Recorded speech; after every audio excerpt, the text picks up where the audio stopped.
Selamat malam Bapak Ibu, warga jemaat kita JW Baru yang dikasihi Tuhan. Dimanapun Bapak Ibu berada, marilah saat ini kita menghadap Tuhan. Kita akan menjalani ibadah Paduan Raya yang kita lakukan di rumah kita masing-masing.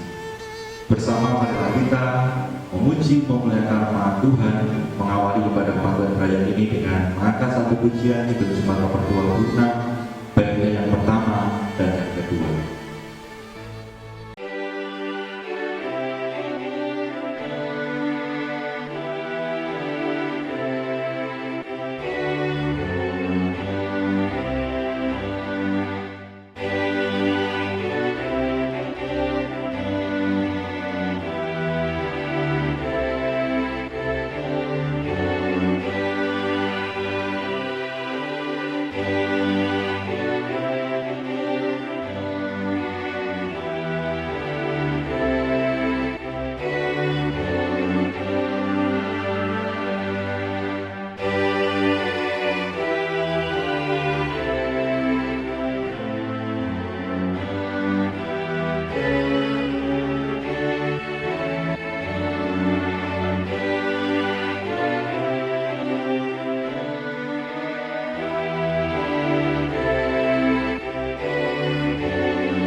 Marilah kita mengambil saat hening sejenak, kita menghayati panggilan Tuhan dalam ibadah Paduan Raya saat ini. Kita mengambil saat ini. Ibadah Paduan Raya pada saat ini kami lakukan dengan pengakuan bahwasanya sumber pertolongan kami hanyalah berasal dari Allah Bapa, Sang Pencipta langit dan bumi, yang tidak pernah meninggalkan pekerjaan tangannya dan yang kekal kasih setianya. Salam damai sejahtera dari Allah Bapa dan Tuhan Yesus Kristus menyertai kehidupan kita semuanya. Amin. Mari Bapak Ibu kita kembali menangkan satu pujian, kita memuji memuliakan nama Tuhan menggunakan nyanyian Kidung Jemaat nomor 17. Kita pujikan baik yang pertama dan yang kedua.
Kini tiba saatnya Bapak Ibu bagi kita sekalian untuk bersama-sama belajar, membaca, serta merenungi kebenaran firman Tuhan.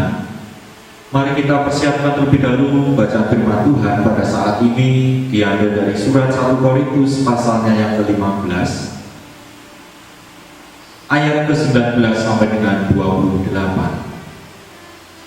1 Korintus pasal yang ke-15 ayat 19 sampai dengan 28. Sebelum kita bersama membaca serta merenunginya, mari kita terlebih dahulu memohon hikmat kepada Tuhan dengan kita berdoa. Mari kita berdoa. Tuhan Allah Bapa Surgawi yang kami sembah, kami muliakan di dalam nama Tuhan kami Yesus Kristus.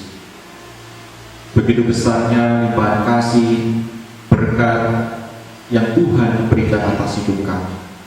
Terbukti pada saat ini Tuhan, kami masih bisa menikmati segala berkat pemberian Tuhan itu dalam rupa kehidupan yang kami jalani. Kami sudah memuji memuliakan nama-Mu ya Tuhan. Dan sebentar lagi kami akan bersama-sama membaca serta merenungi kebenaran firman-Mu. Kiranya Engkau menguasai ruangan hati dan pikiran kami. Tuhan, pakai Tuhan, isi dengan firman-Mu. Biarlah firman-Mu dapat tumbuh, berkembang dan membuahkan buah-buah kebaikan dalam hidup kami, memperkuat iman dan percaya kami kepada bagi hamba-Mu yang Kau percaya untuk menaburkan benih-benih firman ya Tuhan. Bila kuasa Tuhan sendiri saja yang bernaung atasnya, yang berbicara bukan atas kepandaian dan kebisaannya sendiri, melainkan atas dasar Tuhan bernaung atasnya. Berfirmanlah ya Tuhan, karena kami semua siap untuk mendengarkannya. Haleluya. Amin. Bacaan firman Tuhan kita pada saat ini diambil dari 1 Korintus pasal yang 15 ayat 19 sampai dengan 28. Saya bacakan untuk kita semua. Ayat yang ke-19. Jikalau kita hanya dalam hidup ini saja menaruh pengharapan pada Kristus, maka kita adalah orang-orang yang paling malang dari segala manusia. Tetapi yang benar ialah bahwa Kristus telah dibangkitkan dari antara orang mati sebagai yang sulung dari orang-orang yang telah meninggal. Sebab sama seperti manusia, saya ulangi, sebab sama seperti maut datang karena satu orang manusia, demikian juga kebangkitan orang mati datang karena satu orang manusia. Karena sama seperti semua orang mati dalam persekutuan dengan Adam, demikian pula semua orang akan dihidupkan kembali dalam persekutuan dengan Kristus. Tetapi tiap-tiap orang menurut urutannya. Kristus sebagai buah sulung, sesudah itu mereka yang menjadi miliknya pada waktu kedatangannya. Kemudian tiba kesudahannya, yaitu bila mana ia menyerahkan kerajaan kepada Allah Bapa, sesudah ia membinasakan segala pemerintahan, kekuasaan, dan kekuatan. Karena ia harus memegang pemerintahan sebagai raja sampai Allah meletakkan semua musuhnya di bawah kakinya. Musuh yang terakhir yang dibinasakan ialah maut. Sebab segala sesuatu telah ditaklukkan yang di bawah kakinya. Tetapi kalau dikatakan bahwa segala sesuatu telah ditaklukkan, maka teranglah bahwa ia sendiri yang telah menaklukkan segala sesuatu di bawah kaki Kristus itu tidak termasuk di dalamnya. Tetapi kalau segala sesuatu telah ditaklukkan di bawah Kristus, maka ia sendiri sebagai anak akan menaklukkan dirinya di bawah Dia yang telah menaklukkan segala sesuatu di bawahnya, supaya Allah menjadi semua di dalam semua. Demikianlah firman Tuhan, yang berbahagia adalah kita setiap orang yang mau membaca serta merenungi firman Tuhan dan lebih-lebih melakukan dalam hidupnya sehari-hari. Amin.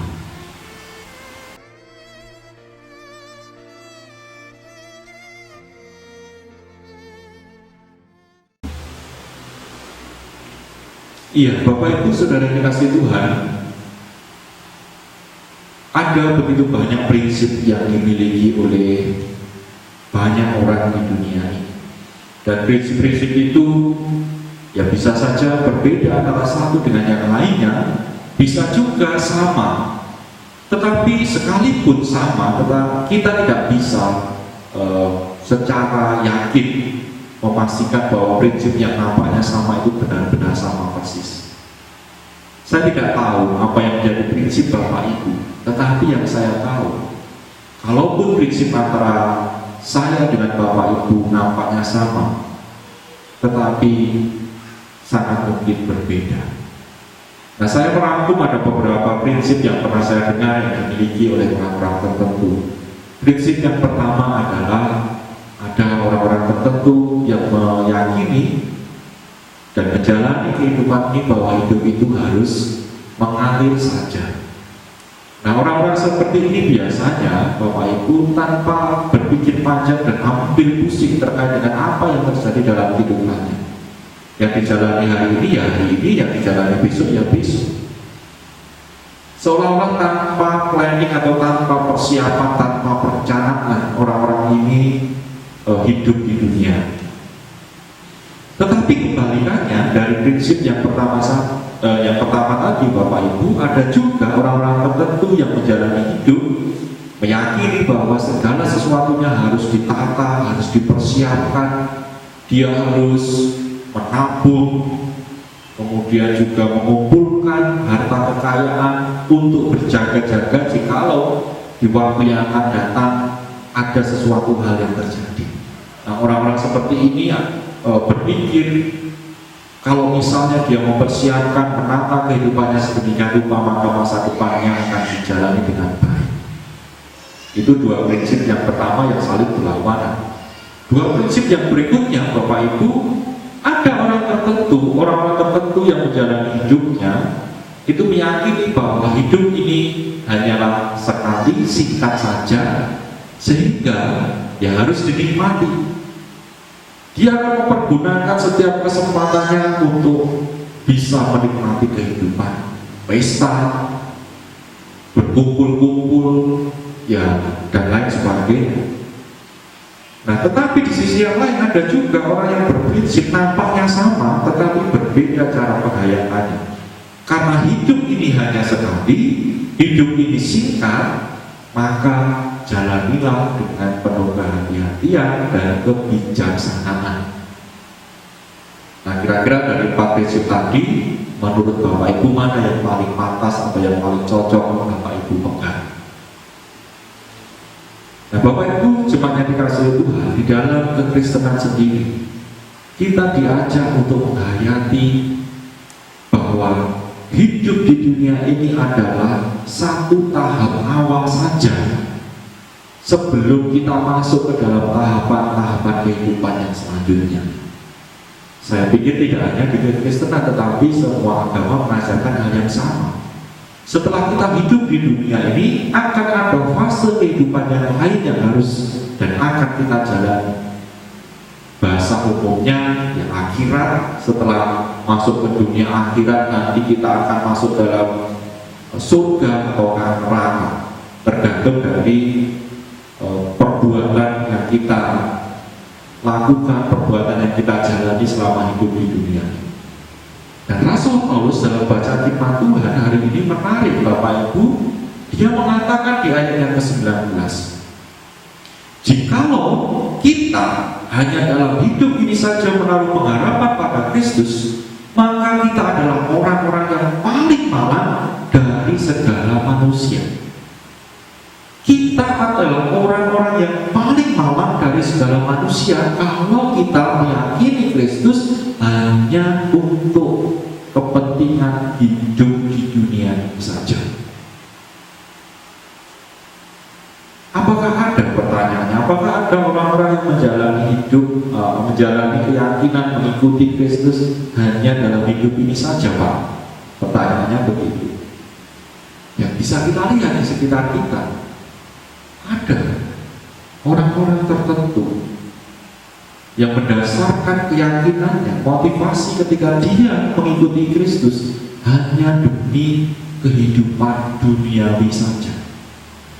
Oh, aku mau mengikut Kristus karena di dalam Kristus itu ada sumber kekayaan.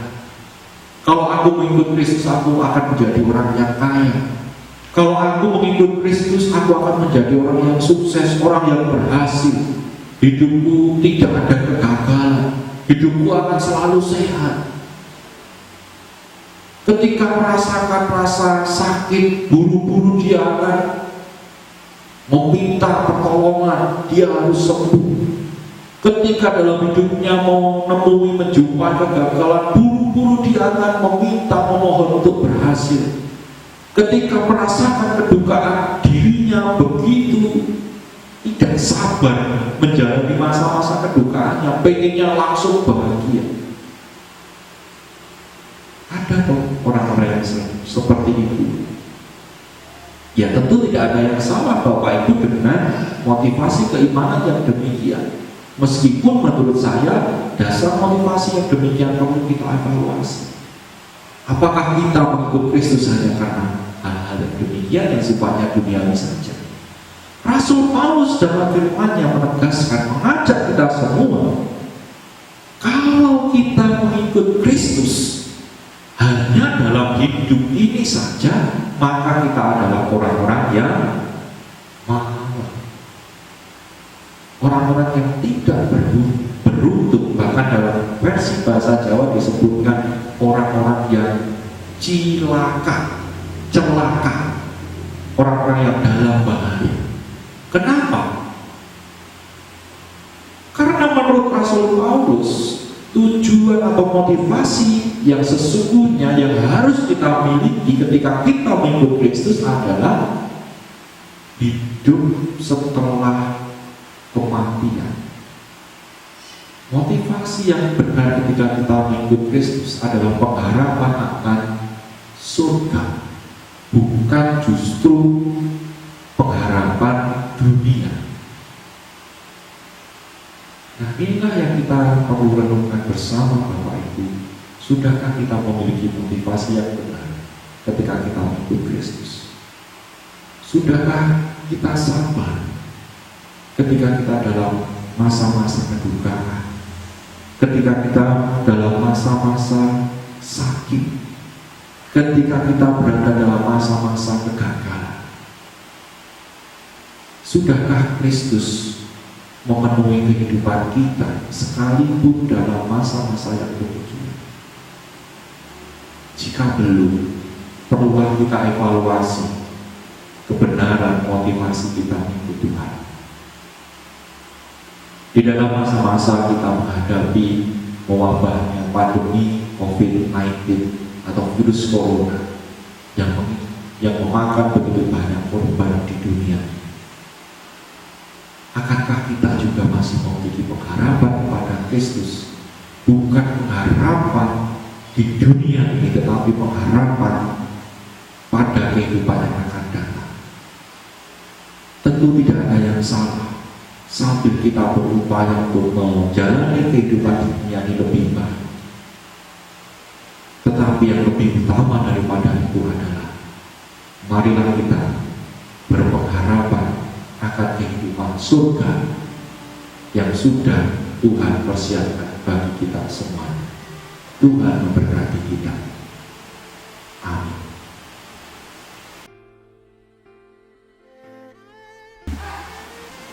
Setelah kita bersama menerima dan mendengarkan firman Tuhan, marilah kita mengucap syukur di hadapan-Nya dengan kita mengumpulkan persembahan. Sambil kita mengumpulkan persembahan, mari kita memuji nama Tuhan menggunakan nyanyian Hidup Jemaat nomor 363. Kita pujikan bait yang pertama sampai dengan selesainya kita memberikan persembahan.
Mari Bapak Ibu kita masuk dalam doa syafaat, kita serahkan segala pergumulan hidup kita di hadapan Tuhan. Mari kita berdoa. Dengan penuh kerendahan hati ya Tuhan, kami menghampiri tatamu kembali, mengucap syukur, berterima kasih karena tuntunan Tuhan yang kami rasakan sungguh ketika kami menjalani ibadah Pakuan Brayat saat ini. Terima kasih Tuhan, karena Engkau memberikan kesempatan bagi kami untuk memuji, memuliakan nama Tuhan. Terlebih-lebih Engkau memberikan kesempatan bagi kami untuk kami dapat merenungi kebenaran firman. Terima kasih Engkau telah mengingatkan kami melalui firman-Mu, supaya kami dapat memurnikan motivasi kami ketika kami memutuskan untuk mengikut Kristus di dalam hidup ini.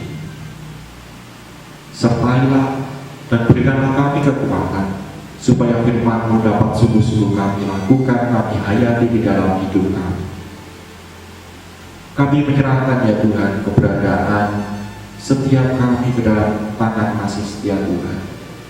Kami berdoa bagi bangsa negara kami Indonesia yang saat ini masih terus berjuang untuk menyelesaikan, berperang melawan mewabahnya virus corona yang memakan begitu banyak korban. Berikanlah hikmat kebijaksanaan bagi pemimpin bangsa negara kami, mulai dari Bapak Presiden sampai dengan tingkat pemerintahan paling bawah, supaya kebijakan yang diambil benar-benar setuju dengan kehendak Tuhan dan dapat sungguh-sungguh berakhir pada kesejahteraan kami semua.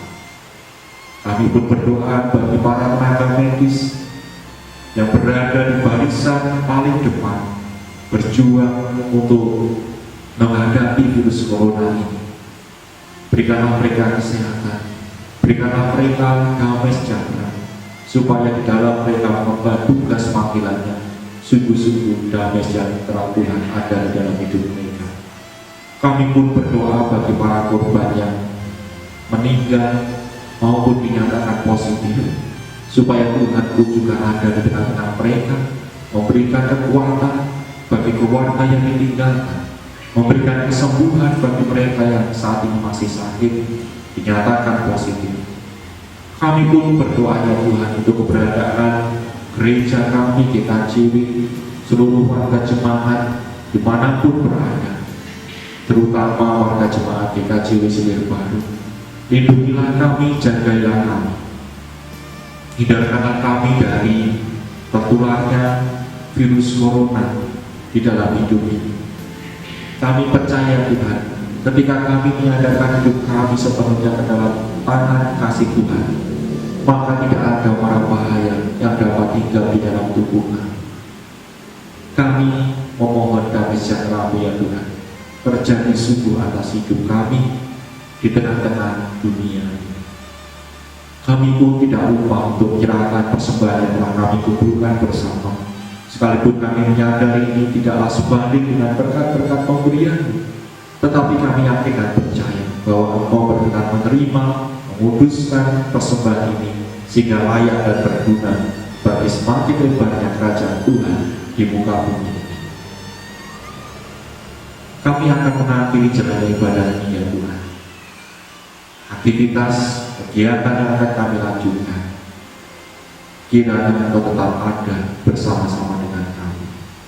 Apa yang terjadi di masa yang akan datang kami tidak tahu, tetapi kami yakin dan percaya tangan kasih Tuhan selalu beserta kami. Inilah yang menjadi seru doa permohonan kami. Semuanya kami naikkan dengan penuh percaya hanya di dalam nama Tuhan kami Yesus Kristus. Haleluya. Amin. Mari Bapak Ibu kita akhiri jalan ibadah Pakuan Brayat saat ini dengan kita menyanyi dari Kidung Jemaat 401. Kita pujikan bait yang pertama saja.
kita akan menerima berkat dari Tuhan.